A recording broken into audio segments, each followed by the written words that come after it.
Hello?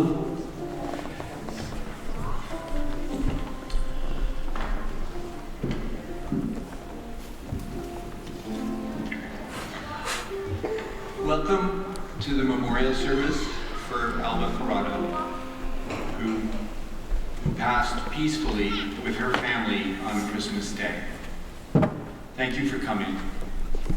We grieve for Alba's passing and we celebrate her life. I am John Danskin, Alba's son-in-law. After me, there will be 6 speakers, and then I will conclude, followed by a reception. I will now read a short poem by Unitarian minister Michelle Buhait. It's a blessing for the dying. We bless you on your journey. We honor and celebrate the life that has been yours, the lives you've touched, the legacy you leave. We release old wounds and regrets. We forgive and are forgiven. We cherish the life we shared, the life that is larger than us. Out of mystery we are born, and mystery receives us when we die. With sorrow,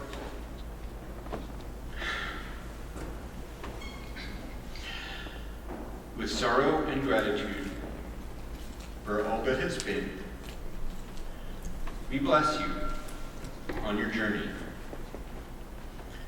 Now, let us listen to remembrances from those who loved and were loved by Alba.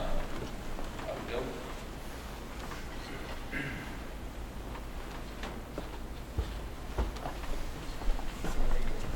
I'm Bill Badley. Been a friend of Alba's for quite some time now. We initially met through mutual friends as gardeners, and discovered that we were interested in materials and structures and tools and things that she was always all about. And discovered that what looked like her house was actually a work in progress, from the fern on the front of the house to the alley in the back. The whole thing was a work in progress. Art in plants and in structures that she was so good at. I think she must have learned early what she was really born to do. Her affinity for art, for gardening as well. And she realized that her potential contribution would probably exceed her lifespan. And so she strove to use the life that she lived well and diligently.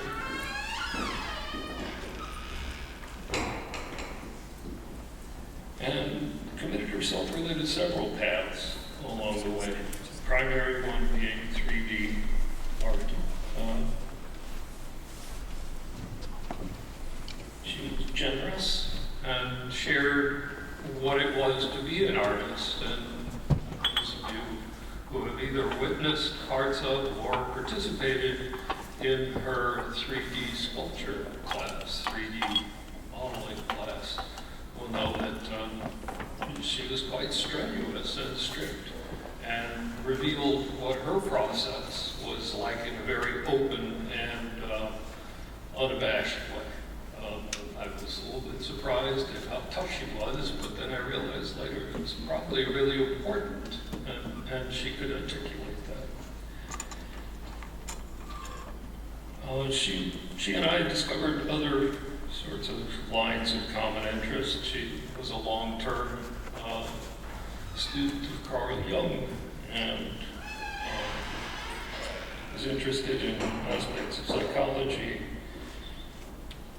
And I started, I stopped for a scheduled conflict meeting with a group I'd met with for some time, and started offering weekly meditation sessions locally.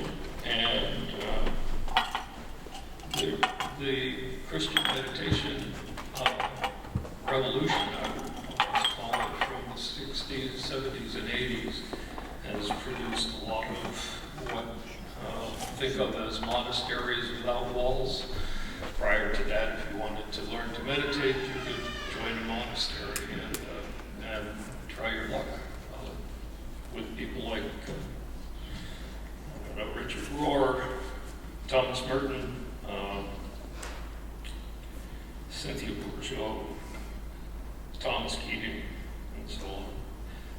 And these now have essentially supported individual groups of people who aren't necessarily religious at all, learning to meditate and how to continue as well with the support of a group of people who are like-minded. You can learn this in about 3 minutes, and then 3 minutes every now and again, just so that you can hear it again and remember the things that you hadn't been paying attention to. And it's pretty much wide open to anybody who's interested. WCCM.org, for example, all of the pieces out there are places to join groups. But for Alba, this was a piece that really opened things for her. She came and joined us once and then kept coming back and was there very regularly from then on. And I'd be happy to tell you about it in more detail at another time. But we all miss her very much, as you can imagine. Thank you.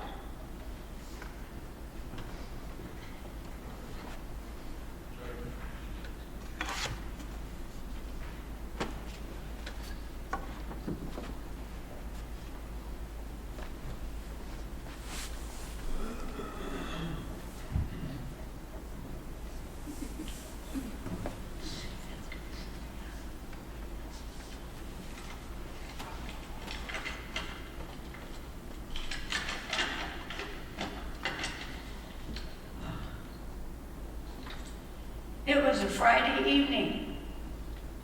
Alba and I enjoyed our weekly martinis and good food at the Chez Pascal restaurant. After we were well into our martinis, I said to Alba, "Don't you think we should find St. Jude?" Now, I want to fill in some details about that question.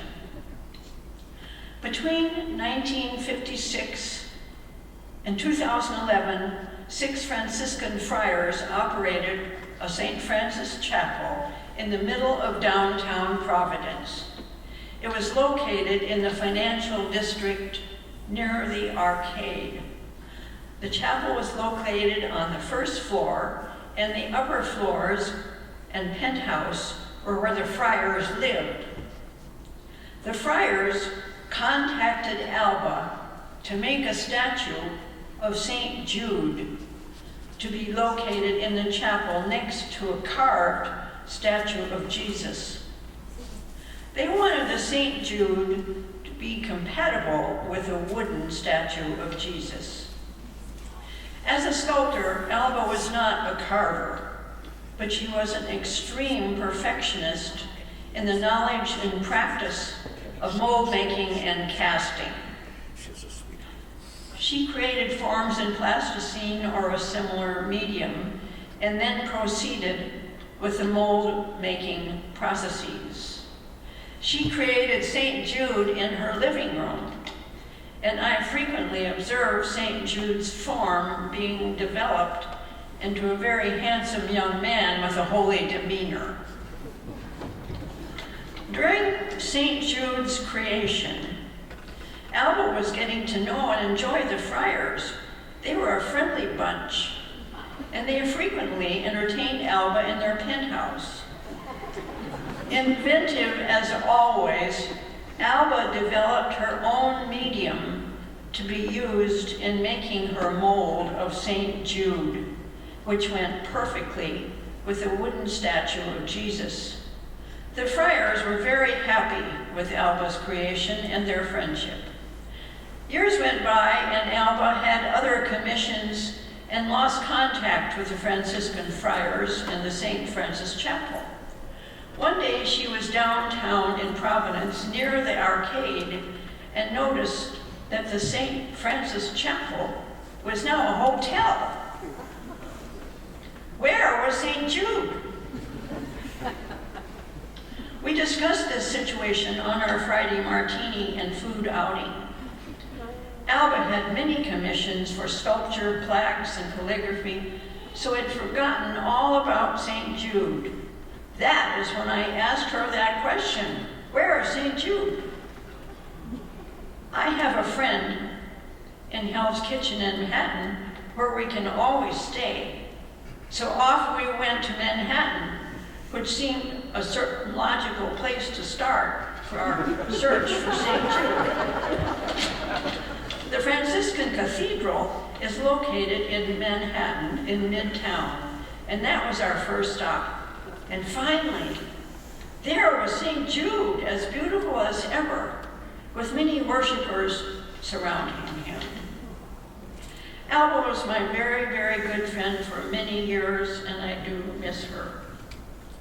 I always had great respect and admiration for the way Alba made art and for the way that she taught art. And I want to thank John and Allison for making all of these nice memorials possible. Thank you.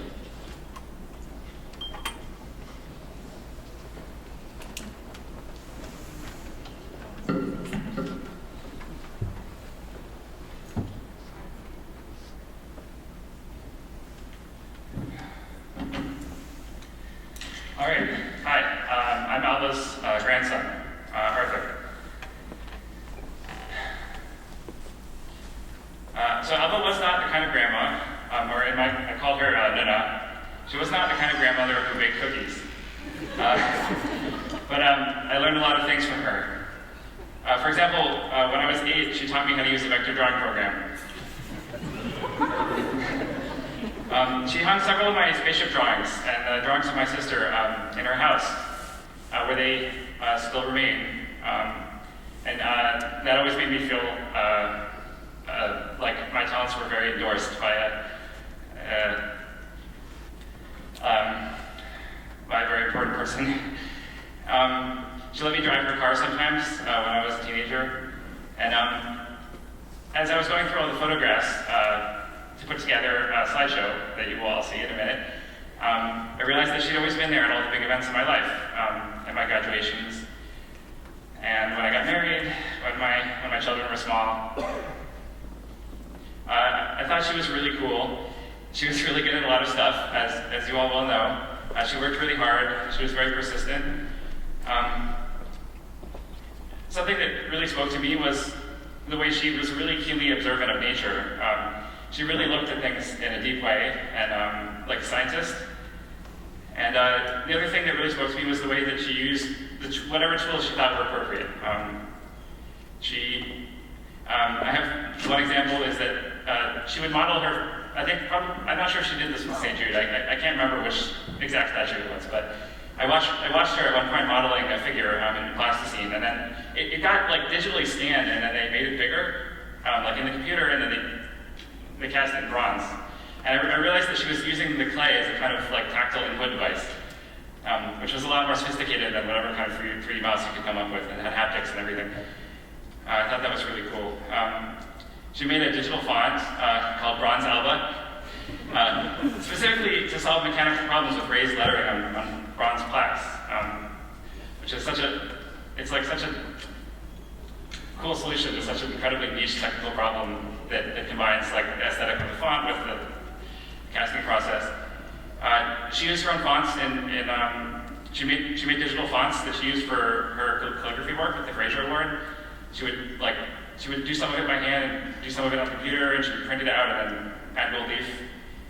I was really I was really inspired by the way she seamlessly fused that kind of old world craftsmanship with computer stuff. So I'm a computer person. I make computer games, which are also kind of a fusion of art and craftsmanship and technology. And I try to bring her level of attention to detail and the way she understood the entire process from the very top to the very bottom. And also her I wrote Shameless Personal Whimsy. She was never afraid to insert herself into her work, even when it was for something sort of like nominally serious, like a plaque or an award. She put the fonts that she liked in there, and I admire that too. I once told her that I was thinking about making a game about gardening, and I was imagining something sort of tranquil and beautiful and calming. And she told me I should add a flamethrower, among other weapons, to deal with all the bugs that come to eat the plants. One more anecdote.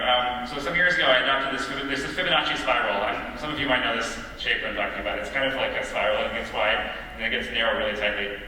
And I found this shape. I have a ring of it, actually, and I thought this was like a really great shape that I found sort of on my own. And then, relatively recently, I was sitting in her living room eating dinner with her, and I realized that she had a drawing of the same shape on her wall. And so I think maybe, though I didn't learn the shape from her, I absorbed something about it from her. And she also had a clay seashell that was I wrote, she had a cautionary clay seashell made by a student who had not properly respected the spiral.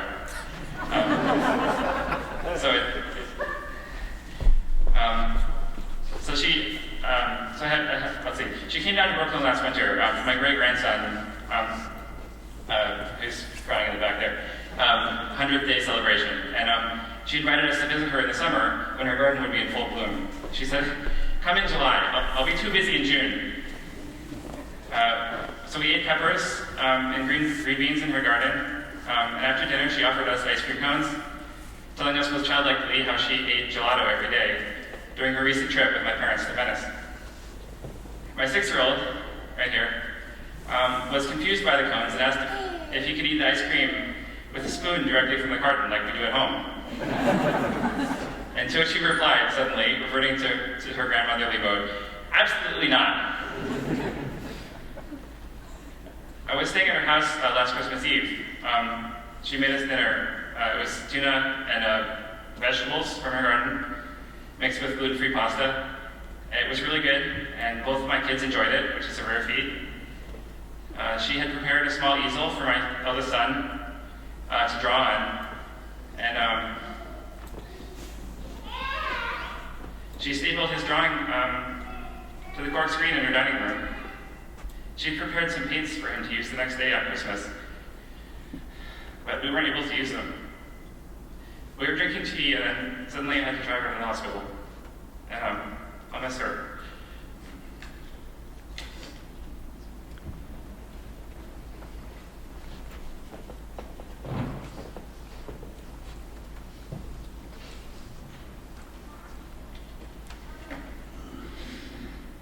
Hi, everybody. Thank you all so much for including me in this. It's really an honor.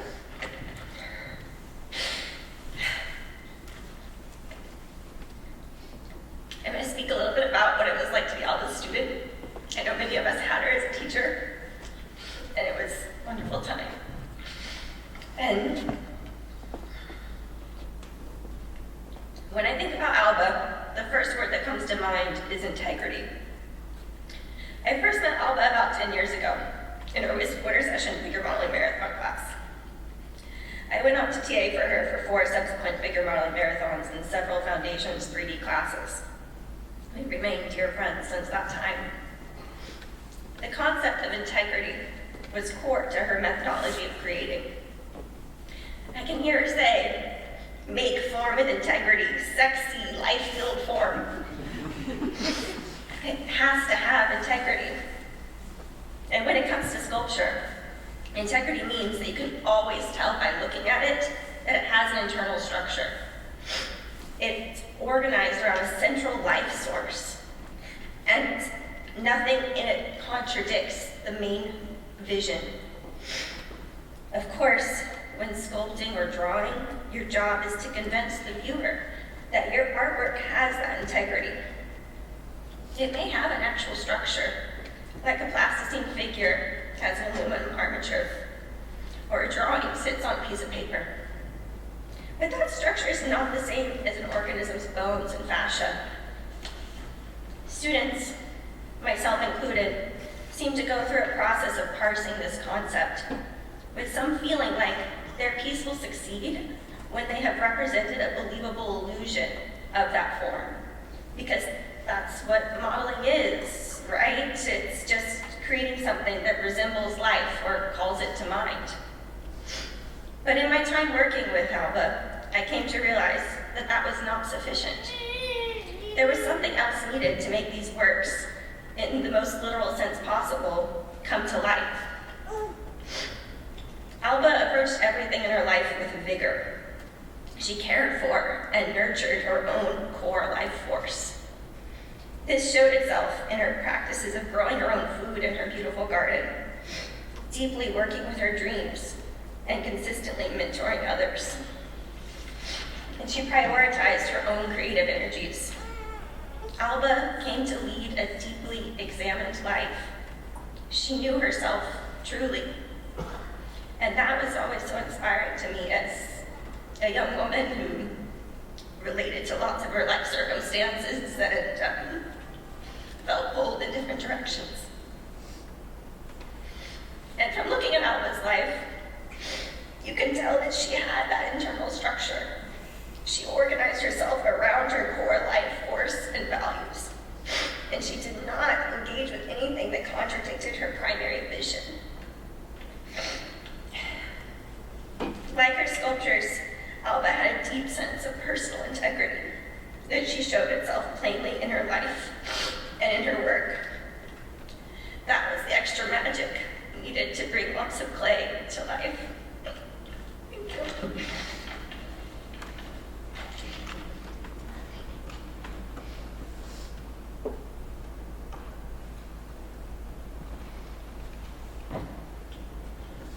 My name is Patrick Zung, and I was one of Alba's students. Alba is one of the great loves of my life.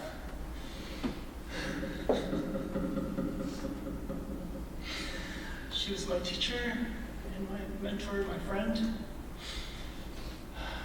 and the source of all of my best talent and skill.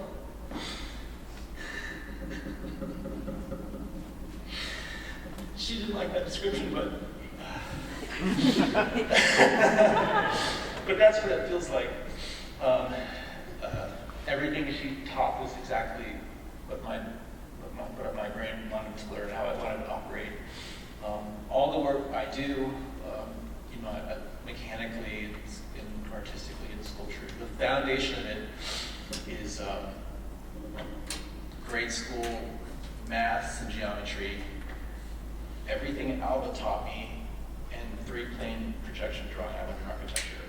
That's my old trick. That's my toolkit. I can solve every problem with that. And the part with Alba in the middle, that's really the main. That's the whole thing. Machining, sculpture, engineering. Alba was the first person who got to show these things to me as my teacher. And I think the first class I had with her was the winter session portrait modeling class, and I just, as a clueless child, that I managed to take that class out.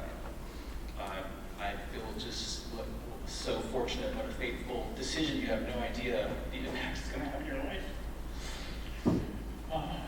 And I was lucky enough to have her the very next semester, the very next half of the freshman year, as my foundation teacher. And she's always remembered how I came peering around the corner with some impish grin, like I was going to surprise her, like she didn't already know I was going to be in the class.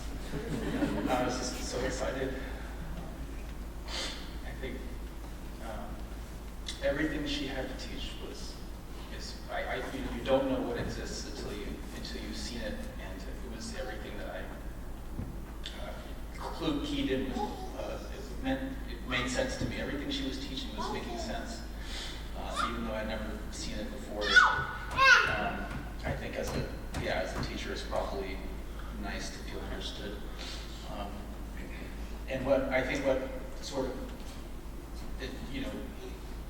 intensified our friendship early on as my father passed away.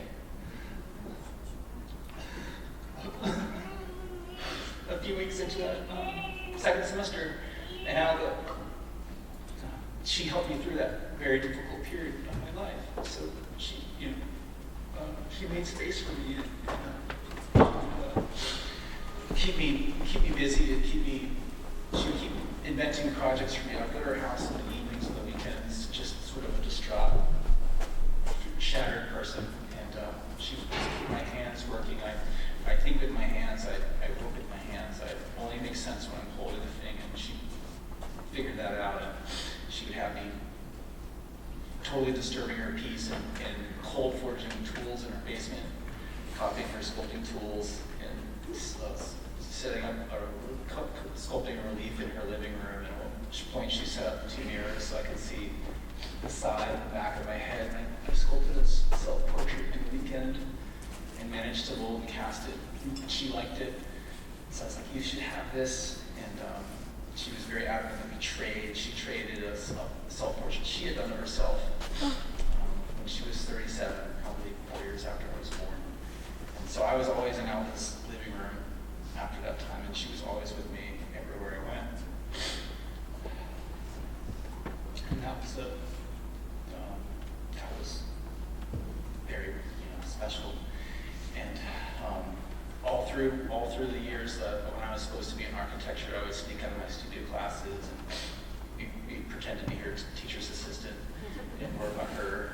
She would have me work on her demo pieces, which I thought was insane because they just, at every phase of touching, it was a realized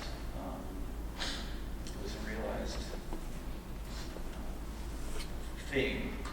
There was no muddy marks, but she would just prod me and say to do the left-handed parts. She just the impact she had on my life. I just think about how many students over 50 years must she have had. Like, it could be 3,000, it could be more. How many people did she help assemble this sort of metaphorical flashlight that you could shine on the mysteries of the world and try and illuminate, like figure out their nature. She was a titan in the pantheon of teachers. She was a champion of clarity. She was a discerning light.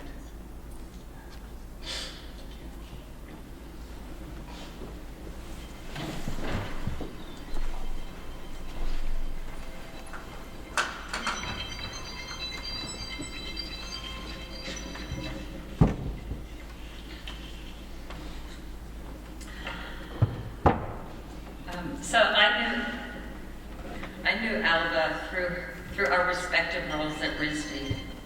She was teaching in Foundation Studies for many years, the first-year studio program at RISD, where students get many different points of view in their courses. And from Alba, they got a very clear, deeply felt point of view, which I think you've just heard about. In her classroom, she was serious, patient, and totally impatient. So she was complicated. She graduated from RISD. She believed so deeply in what RISD was, is, and what it could be. And she taught the first year three-dimensional design courses and the figure modeling marathon. For the marathon, which is the winter course, she was there all week, every weekend, and if you were a student in her class, you were there too. She was completely dedicated to working with her students. And she was awarded, rightly so, the Fraser Award for Excellence in Teaching from RISD. As an educator, she was tied to RISD's history. She was a devoted student of Edmund Lawrence, who was the founder of the Nature Lab, which is an amazing and influential resource at RISD. And Alba really taught through the Nature Lab, through nature, and brought that to the forefront of her teaching, which you can see in her student comments. And I think one way, I think we've seen from the students' point of view, but another point of view from the students, to be with Alba in her classroom I'm going to read you a few student evaluations that the students wrote about her class. And students can be very honest. These are 18-year-old students. Some of them are a little bit older. They're in the winter session course up to 21. So this is one comment. I was always challenged by the assignments in this course. I especially loved the last assignment where we had to bring to life a dead nature object. It was really cool to be able to understand what she means and see for myself life coming from something I made. Another comment, Alba shows her emotion on her face when she is pleased or disappointed. Disappointed means she thinks you are definitely smart enough to do better, but you're not doing it. I learn a lot from her. I love her, in capital letters. So lucky to be in her section. Okay. Alba. Oh, Alba. I was deadly terrified of her at the beginning of the year, but I just fell in love with her dedication to her students by the end of the semester. When she is mad, or it is obvious that you didn't work hard, she will yell at you and probably be a little salty. Students are very observant and right on the mark. But work diligently in her class and you'll do fine. Another student wrote, the skills I have learned in this class will help me much more than any digital class and go beyond the limitations of software. I have learned to see things more closely, and I now know that everything is rooted in understanding nature, from seed pods and bones to the human figure. And really, without experience working on form with bare hands, I mean, how can anyone possibly understand the intricacies of form through software? Now, I don't want anyone to think that Alba was avoiding technology in her life. She certainly used it to a certain extent in her work, but she didn't teach it. She didn't start out. She wanted to start, first things first with Alba, and that's what she was doing with her students. So I think you can see she was really, pushing the students so they could get the most out of their first year at RISD, and I think the two students really made that so clear. But Alba had another, she retired from teaching in 2020, but she never really retired from RISD. She had another close relationship to RISD, and that was, as I call her, RISD's calligrapher. She redesigned the RISD diploma, working from its original design by John Howard Benson. And I will say, we all gave a sigh of relief when she had a wrestling match with some of the administration and took over the process of the redesign of that diploma. And she did not want someone who was not as careful and reverential to the history of the diploma design as she would be, and that all turned out for the best. She did the calligraphy for RISD diplomas and citations for around 30 years, so there are thousands of RISD graduates in the past 30 years that she put their name on the diploma with her beautiful handwork. The registrar's office and the staff in the registrar's office loved working with her. They had so much respect for what she did. She always made her deadlines, just like she insisted her students do. But she did it. She was the real thing. And she was there in December, picking something up or dropping something off. So she was very present at RISD right into December. Her work and her teaching were all about her take on beauty in a slightly contemporary but definitely classical sense, masterfully crafted, elegant, precise. And I have to say, yeah, the garden was amazing, and some of us knew how to get invitations for a summer afternoon with iced tea and the tour of the garden, and yeah, the talk of the bad bugs and the bad birds. So yeah, she's one of a kind, and we certainly miss her, but she was RISD through and through. Thank you.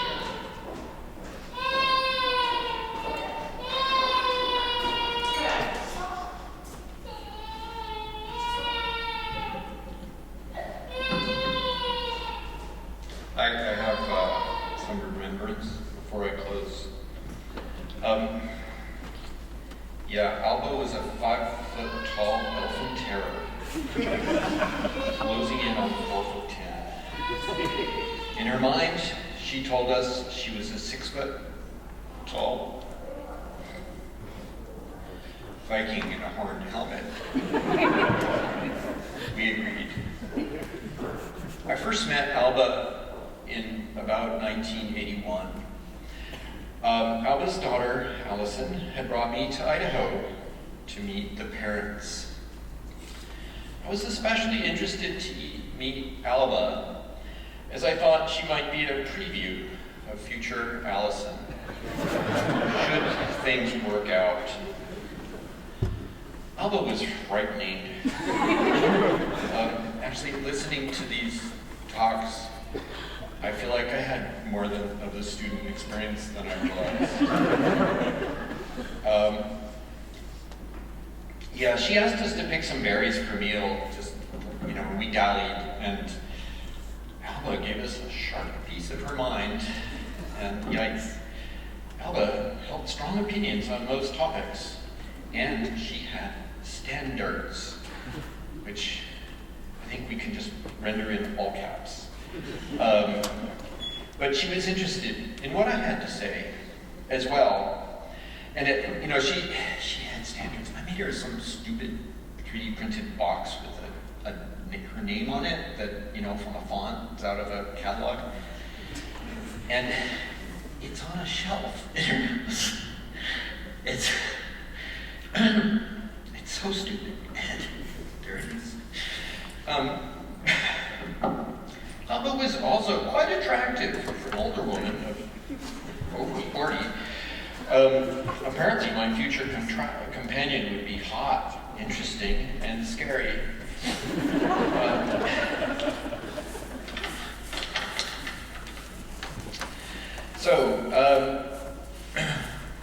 Sharply dressed, like a cross between a Terry Pratchett witch and a polka-dotted pirate, Alba inspired adoration and fear in equal measures. She was kind, insightful, and outspoken. She could be sensitive and insensitive.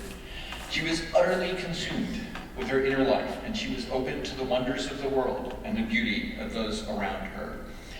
She suffered no fools. She could hold a grudge, and she could let it go.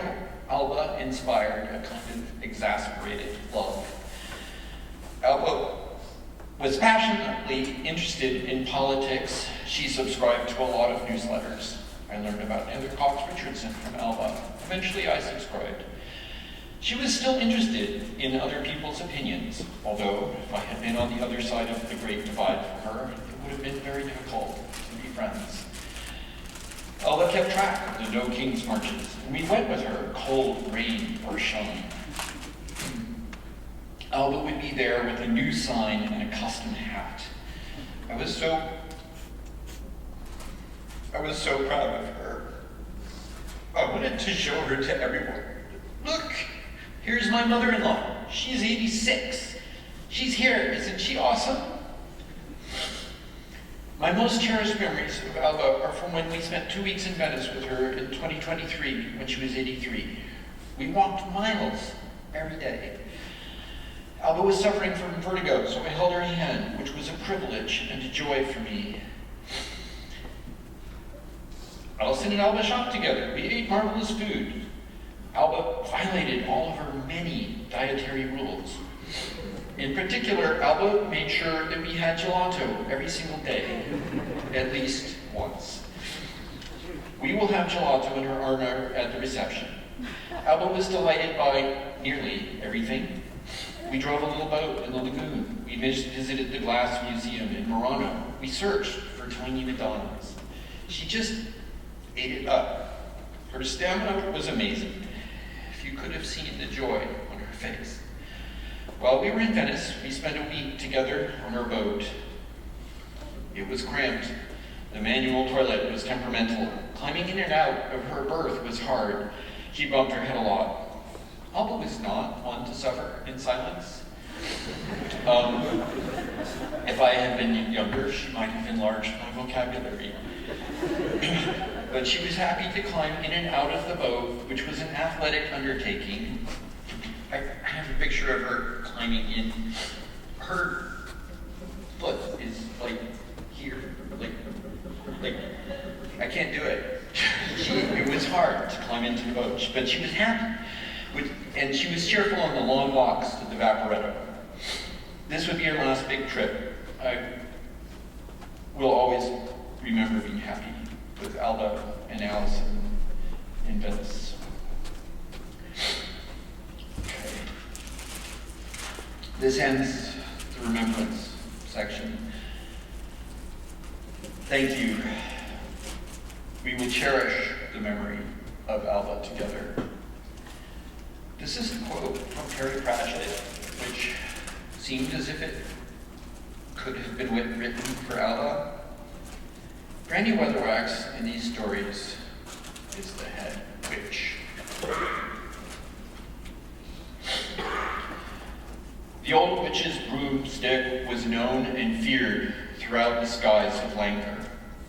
Granny had been introduced to flying quite late in life, and after some initial suspicion had taken to it like a blue bottle to an ancient fish head.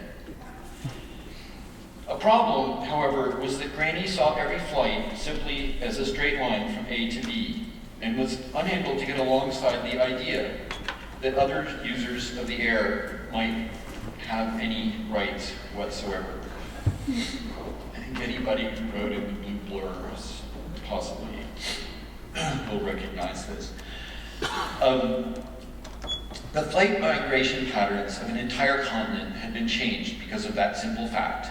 High-speed evolution among local birds had developed a generation that flew on their backs so that they could keep a watchful eye on the skies.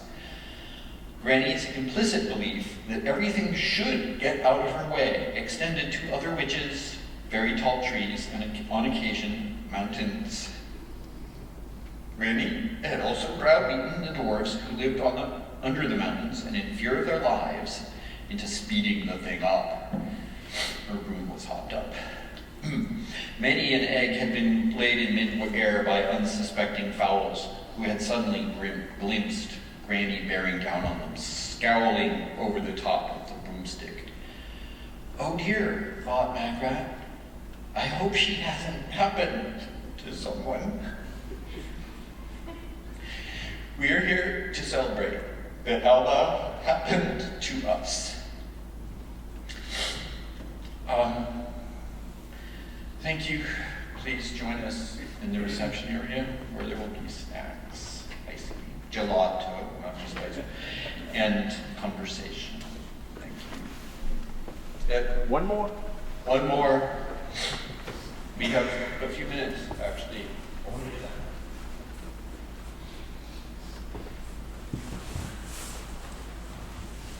Good morning, everybody. My name is Kenneth Lawson. I'm a model at RISD for about 15 years. The first time I worked with her was in 2016, and she scared the hell out of me. You had to do everything the right way. And when she first met me, she said, "Who's the old guy?" The main reason I'm here is that with Patrick's and our love for her, I was blessed to be able to be a model for her in 2016 and 2018. I did a little photography during my breaks. And that's mainly why I'm up here, because the pictures are back there where you signed the book. And I figured a lot of you have never been in that studio, and you can see her working. The only thing I feel bad about is I did not get a picture of her in her Frankenstein boots, as I call them. But other than that, she's made a major impression on me as a model. Again, I've been modeling for years, but until I got into her class, I found out what modeling truly was. Thank you, folks.